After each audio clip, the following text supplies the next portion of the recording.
د کروي هندارو عمومي فورمول.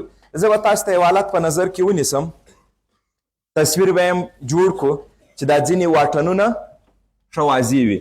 فرض وکړئ دا یو مقاره هنداره ده او دا هم اصلي محور وي.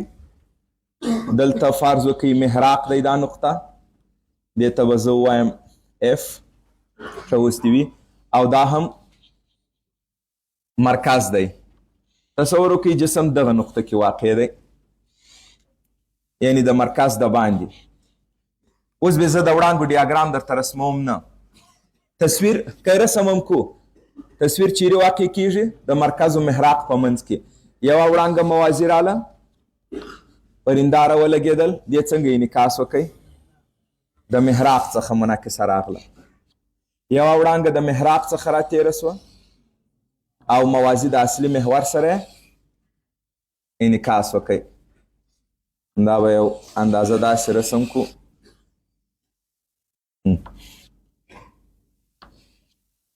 دا یې مرکز. فرض وکړئ لږ مو د مرکز د باندې ایښی او تصویر دلته تشکیل سو. دا تصویر سو. ښه، زه به د دې جسم طول ته ووایم ای بي، ای بي، او د تصویر طول ته به ووایو دغه نقطه ای او ای زوار بي. دا په دې شکل. دا کومه نقطه وه؟ دا محراق و، دا د هندارې راس. دغه نقطې ته چې ما ای ویلی، د ای څخه تر وي پورې، د ای څخه تر وي پورې دغې فاصلې ته موږ تاسې څه نوم ورکوو؟ دې ته وایو پي. د ای څخه تر وي پورې دا پي سو، د بي نقطې څخه تر دې ځایه پورې دا د تقریبا د پي سره برابر دی. ځکه خو انحنا لري په دې شکل، دا واټن یو څه کمیږي، خو تقریبا د هرې نقطې څخه چې تر هندارې پورې دا فاصله تاسې وګورئ، دا ډېر کم کم توپیرونه لري. د دې ټولو توپیرو څخه به صرف نظر وکړو او ټولو ته به کم قیمت وایم، د ای څخه تر وي واټن به ورته وایم. نو مطلب دا رالی چې جسم د هندارې څخه په کومه فاصله واقع دی؟ پي. دا نو موږ کومه نقطه یادوو د پي په فاصله واقع دی؟ ټولې نقطې. لږ توپیرونه لري، هغه دومره نه دی. ای زوار څخه بیا تر وي پورې دا د تصویر فاصله ده د هندارې څخه. د دغې نقطې فاصله تر هندارې پورې دې ته وایي کیو. د ټولو نقطو د هغه سره لږ لږ توپیرونه لري، ټول به تقریبا برابر په نظر کې ونیسئ. دا څه رالی؟ ای زوار وي دې ته وایي کیو. نو پي د دې وروسته موږ تاسې یادوو د جسم تصویر، د جسم فاصله تر هندارې، او کیو د تصویر فاصله تر هندارې. او دا خو واضح دی د اف څخه تر وي پورې، د اف څخه تر وي پورې دا فاصله په کوچني اف ښکاره کوو، او دا عبارت د څه څخه سو؟ محراقي فاصله. دا د جسم واټن سو، د جسم واټن. ما تاسو ته ویلي وه چې دلته مرجع یا رفرنس هنداره ده، نو چې زه هم د جسم واټن مطلب له هندارې څخه، یعنې د هندارې د راس څخه. او دا د تصویر واټن سو، د تصویر واټن، او دا هم محراقي فاصله، محراقي فاصله. د دغه درو کمیتونو ترمنځ چې کومه اړیکه شتون لري، همغه اړیکې ته ویل کیږي د کروي هندارو عمومي فورمول. د دغه درو کمیتون د پي، کیو او اف. د هندارو کروي فورمول کومې اړیکې ته موږ تاسې وایو؟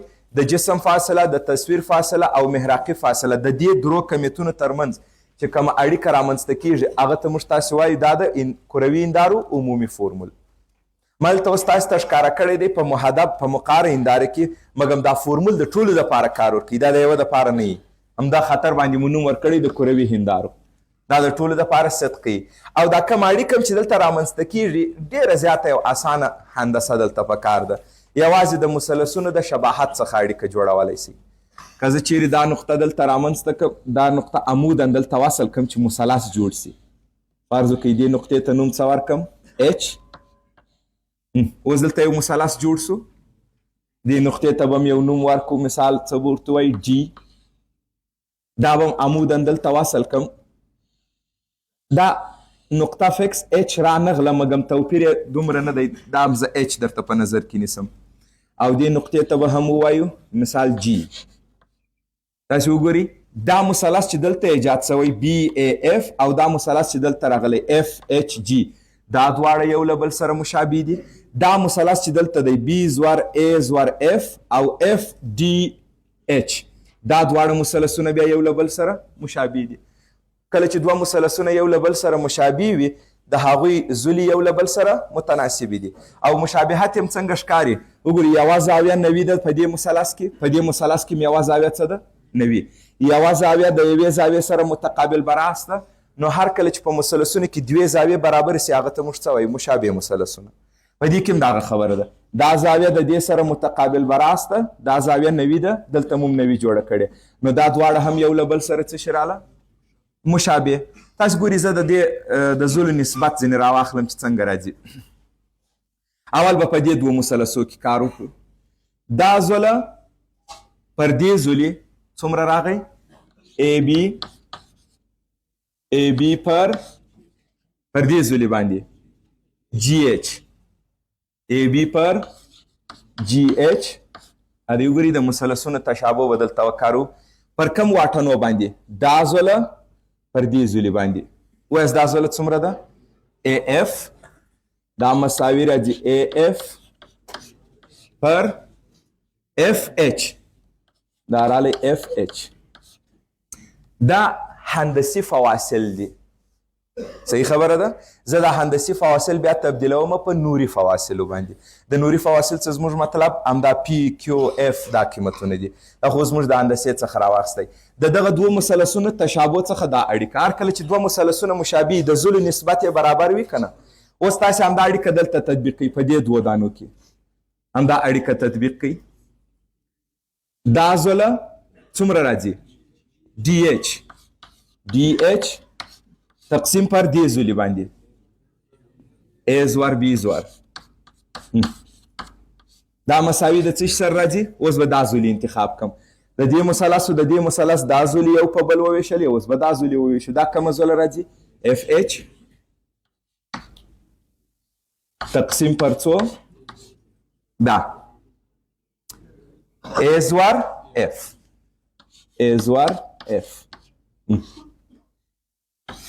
دې دوه تاسو دقت وکړئ دلته به یې لیکنو چې اسانه راسي ای بي. آیا ای بي که زه دې ته نوم ورکم او یعنی د جسم طول اسانه مې ورته ویل ای بي او. آیا ډي ایچ هم او راځي که نه؟ ګورئ ډي ایچ او ای بي دا یو له بل سره څنګه راغلي برابر. نو دا هم رالی او. جی ایچ کومه فاصله ده؟ جی ایچ دا فاصله ده. دا فاصله د تصویر طول دی که نه؟ نو زه جی ایچ ته هم آی وایم او ای زور بی زور ته هم آی وایم. دا هم رالی آی دا هم څه رالی آی. اوس تاسو په دې دوه مساوات کې وګورئ. چپ طرف د دې او پر آی د دې چپ طرف څه دی او پر آی. نو ښی طرف یو له بل سره څه شو مساوي. بس اړیکه هم پیدا کړه.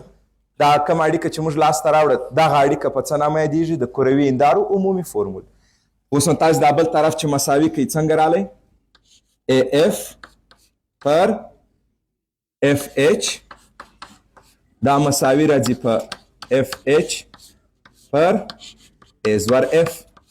اوس به نو ستاسې فکر دلته څه اسانه هندسه وه د دوه مثلثونو تشابه مو راواخیستله مګم تر دې ځای چې راورسېدلی. اوس به م په فکر کې دا یي چې زه دلته دا څه کمیتونه چې وینم ټول د پی کیو اف له جنسه جوړوم. ښه څنګه یې جوړوئ؟ اول راسي ای اف ته د ای څخه تر اف پورې دا څنګه د پی کیو اف له جنسه جوړوئ؟ تاسو ماته دا وایست د ای څه تر وي پورې دا کومه فاصله ده پی. د اف څه تر وي پورې اف. نو د ای څه تر اف کومه فاصله راځي؟ دا ټوله پی څخه دومره کم که یعنی محراقي فاصله کم که. نو د ای اف پر ځای مو څه شي ولیکئ پی منفي اف. اف ایچ ته وګورئ د اف څخه تر ایچ دا کومه فاصله راله محراقي فاصله. دا خو محراقي نه ده، محراقي خو د اف څخه تر وي ده. نو موږ تاسو به داسې فرض وکړو وي او ایچ یعنې دا دوې نقطې چې دا هغه د راست دی او دا چې کله موږ عمود جوړ کړی دا دواړې نقطې یو بل ته ډېر نږدې دي. دې موږ ته یو څه اساني رامنځته کړه. دا هم فرض کوئ چې دا یو بل ته بې اندازې ډېر نږدې دي. نو چې دا ډېر نږدې دي هغه کم توپیر چې دا اوس تاسو د دې دوو نقطو ترمنځ وینئ هغه توپیر به صرف نظر کوي. راسئ دې ته وګورئ اف ایچ بیا څه شي راځي اف او ای زور اف. A زور F دا فاصله ده. تاسو ما ته وایاست د A زور څخه تر V پورې دا ټوله فاصله څه ده؟ Q. محراقي ځینې کم که A زور F پاته سو که نه نو د Q څخه محراقي فاصله کم کړي. Q منفي F. دا اړیکه نو اوس یو لږ په ساده شکل باندې جوړو. د تناسب د خواصو په اساس دا دواړه سره ضرب کوي. څه راځي؟ P منفي F ضرب کوي د څه سره؟ Q منفي F او مساوي په F مربع. دا به ضرب کوي PQ P منفي F منفي FP. دا ضرب کوي منفي FQ او دا مو ضرب کړه مثبت F مربع مساوي په F مربع. څنګه شکل راغی؟ دغه F مربع او دا F مربع صفر راځي. یو د مساوات یو طرف ته دی بل طرف ته. دا دواړه به هم زه دې خوا ته را انتقال کړم دوی به سي مثبت. نو دا چې هغه طرف ته ولاړی FP مثبت دا بل هغه طرف ته ولاړی FQ مثبت او دا بل طرف ته رالی PQ. اوس اطراف پر څه شي باندې ویشو؟ اطراف پر درو سرو باندې ویشم. تقسیم کوم FPQ اطراف پر دا. صحیح ده. دا فورمول په همدغه شکل هم صحیح دی مګم غواړم یو داسې یو شکل ځینې جوړ کړم چې د هغه په یاده کول ماته اسانه راحت وي. اوس وایست FPQ چې د دې مخرج ته رالی FP خلاص سو په صورت کې یو پات سو په مخرج کې Q جمع مخرج کې چې FPQ رالی F و Q سره خلاص سو یو پر P او PQ د PQ سره اختصار سو یو پر F. بیا دا اړیکه موږ تاسو په دې شکل باندې لیکو په یادو کوئ. یو پر F یو پر P جمع یو پر Q مساوي یو پر F. د دې وروسته کېدای شي موږ تاسو په ډېرو اړیکو کې دا اړیکې څنګه لاسته راغلي دي دا برخه یې کار نه کو خو غوښتل مې تاسو ته یو اطمینان درکړم چې ټولې اړیکې په هندسې لاسته راغلي. متوجه سولي که نه؟ ټولې اړیکې په هندسې جوړېږي. په همدغه نور فزیک کې چې څومره اړیکې تاسې وایاست ټول په هندسې لاسته راغلي. دا اړیکه اوس نو دا پایله ډېره زیاته مهمه ده موږ تاسې په یاد وساتو.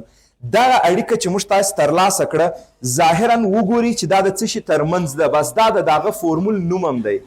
دا د څه شي ترمنځ ده دا اړیکه د P Q او F ترمنځ.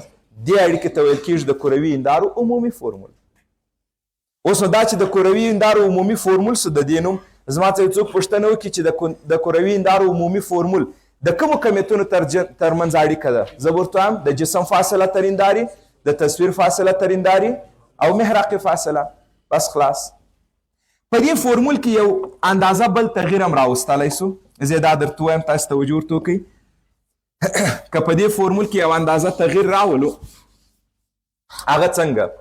تاسو وایاست چې کله ما د دې جسم فاصله او د تصویر فاصله انتخابول تر کومه ځایه پورې مو انتخابول؟ کله چې مې د جسم فاصله انتخاب کړه او د تصویر تر کومه ځای مو انتخاب کړه؟ تر هندارې یعنې د هندارې تر راس. نو دلته دا واټنونه په کم اساس یا په کم مرجع انتخاب شوي دي؟ ریفرنس یا مرجع کومه نقطه وه؟ د هندارې راس. یعنې موږ تاسې د هندارې د راس څخه هغه نقطه مو ځانو ته ریفرنس انتخاب کوئ. بیا مو د هغه نقطې څخه څه وکړله؟ فواصل مو پیدا کړه. یو بل رقم هم دا کار کولی شي. تاسو دې ته دقت وکړئ. دا فرض کوئ محراقي فاصله سوه. دا مرکز جسم دلته واقع دی. دا فاصله تصویر دلته راځي چې کله جسم د انحنا مرکز د باندې جسم د انحنا مرکز د باندې تصویر د مرکز او محراق په منځ کې راځي. اوس تاسې کم فواصلو باندې بلد یاست. د جسم څخه تر هندارې پورې د دې نقطې څخه تر هندارې پورې دې فاصلې ته څه وایاست؟ P. د تصویر څخه تر هندارې پورې دې فاصلې ته Q. یعنی مطلب مرجع موږ څنګه انتخاب کړې وه؟ د هندارې راس. دوهم ترتیب یې وګورئ. د جسم فاصله تر هندارې پورې نه ګورم تر محراقه پورې ګورم او دې ته بیا زه P نو نه وایم دې ته زه څه وایم؟ X ورته وایم. دا هم د جسم فاصله سوه. P هم د جسم فاصله دی خو فرق په مرجع کې راغلی په ریفرنس کې. یو تر هندارې دی بل تر محراقه پورې دی. X د جسم فاصله. اوس نو په عین شکل د تصویر فاصله تر محراقه پورې دا ویني دا محراق دې فاصلې ته زه څه نوم ورکوم؟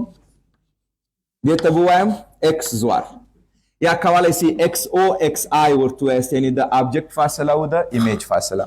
صحیح ده؟ او دا فاصله تاسو ته واضح ده، د دې نقطې څخه تر دې نقطې پورې دا فاصله څه شي راځي؟ اف محراقي ده.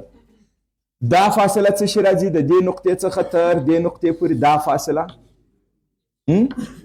دا خو کیو سو، او دا فاصله د دې نقطې څخه تر راسه پورې دا پی دی. اوس تاسو ماته دا ووایاست پی د جسم فاصله ده که نه؟ و پی د جسم فاصله ده. که تاسې د دې جسم د فاصلې څخه دا دی وګورئ پی مساوي دی، که تاسې د جسم فاصله په دوو برخو وویشئ، یو محراقي فاصله راله د دې نقطې څخه تر دې نقطه دا کم فاصله ده؟ محراقي. د دې نقطې څخه تر دې ځای پورې دغه فاصله د محراقه تر جسمه اکس مو ورته ویلی، نو دا څنګه یو شکل راغی؟ اف جمع اکس.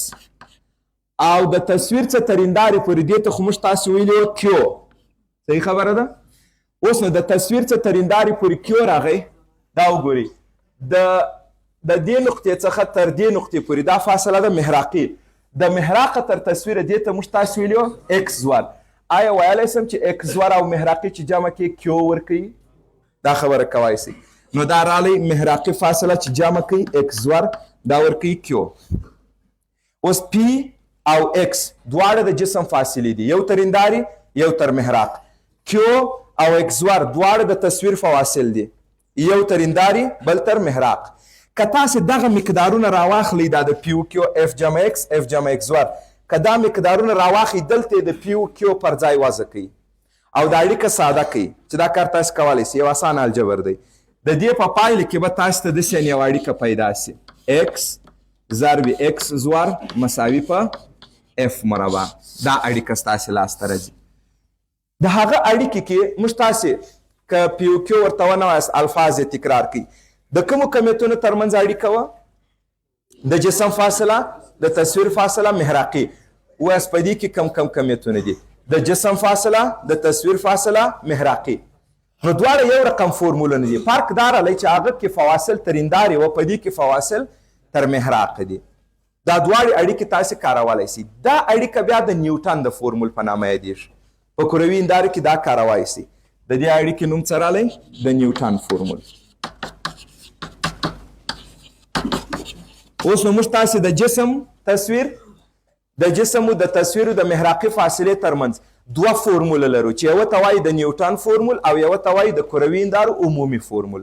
په عمومي فورمول کې د جسم او د تصویر فاصلې تر هندارې راغلي، د نیوټن په فورمول کې تر محراقه. په بل عبارت په عمومي فورمول کې د جسم او د تصویر فاصلې چې موږ راخیستې ریفرنس کم موقعیت و، د هندارې راس په دې کې ریفرنس کم ځای و، محراق. موږ هر کله چې یو واټن محاسبه کوو یا اندازه کوو، په هغه ځای کې باید اول یو مرجع انتخاب کړو چې زه اندازې د دغه نقطې څخه کوم. په دې کې له محراقه فواصل راغلي او په هغه ځای کې د هندارې د راس څخه.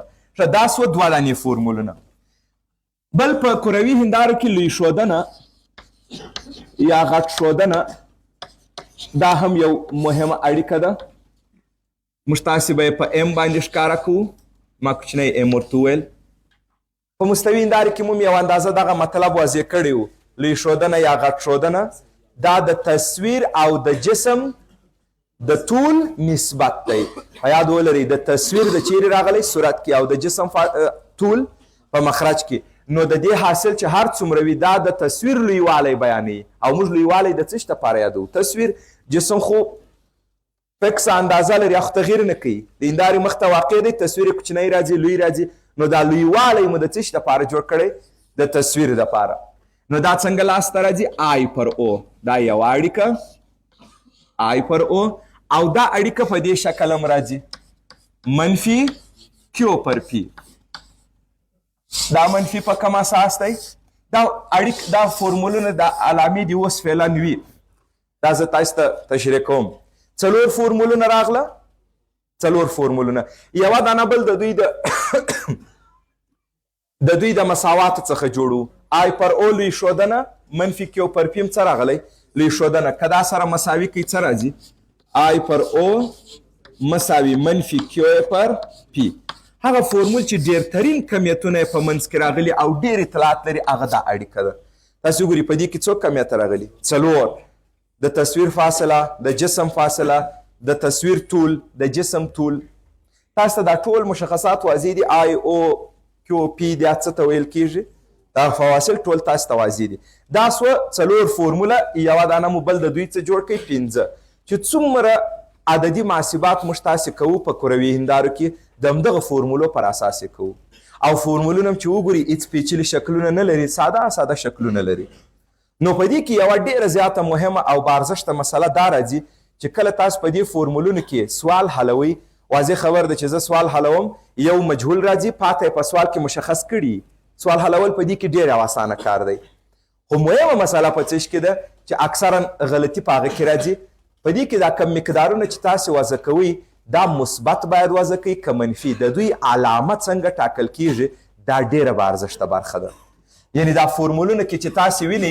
زه اوس دلته دا ټول اړیکې خلاصه درته ولیکم یوه اړیکه دا وه یو پر پی جمع یو پر کیو مساوي یو پر اف عمومي فورمول اکس ضرب اکس زوار مساوي په اف مربع د نیوټن فورمول ام مساوي په آی پر او او یا هم کولی سم ورته وایم چې ام مساوي په څه شي دی منفي کیو پر پی د دې مساوات څخه یو بل جوړوای سي هغه صحیح دومره خبره نه ده دا دی 4 اړیکې رالیه په دې 4 فورمولونو کې کمیتونه چې وضع کیږي مثبت هم راځي منفي هم راځي مثبت یې څه وخت وضع کوم منفي یې څه وخت وضع کوم دا یو له ډېرو مهمو مسایلو څخه ده او که چیرې د علامې وضع کول څوک غلط نه کړي نور تاسو د دې فورمولو شکلونو ته وګورئ ډېر یو ساده شکلونه لري او سوال هم چې درته راځي دا وګورئ څو کمیته دي 3 دوه یې معلوم وي دریم یې غواړي په دې کې 3 دوه معلوم دریم غواړي ټول 3 دانې لري ښه